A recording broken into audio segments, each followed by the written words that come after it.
трасса усыпана осколками и грудой железа, на обочине рыдающие люди. Это трагическое утро унесло жизни сразу двух человек – водителя и пассажира легковой Kia. Камера проезжающего в этот момент автомобиля запечатлела момент страшной аварии. Вот белая легковушка едет по своей полосе, а вот внезапно лоб в лоб врезается в грузовик. Водитель автомобиля Kia, 84 года рождения, по предварительным данным, не выбрал безопасную скорость, выехал на полосу встречного движения.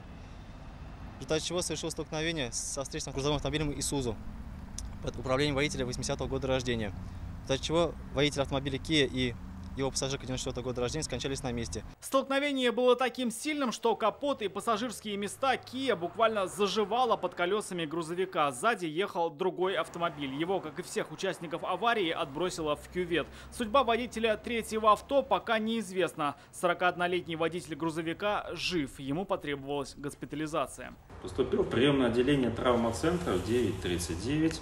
Осмотром в приемном отделении травматологом, нейрохирургом пациенту проведен комплекс диагностических исследований.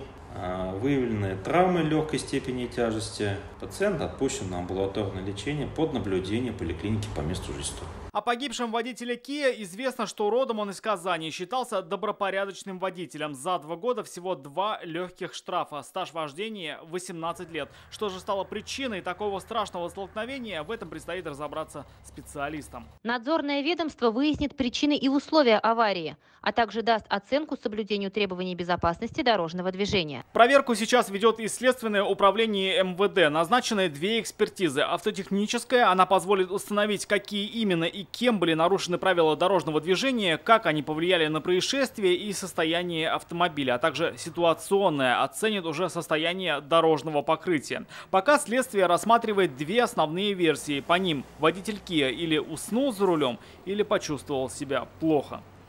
Рамиль Шайдуллин, Александр Вольнов, ТНВ, Лаишевский район.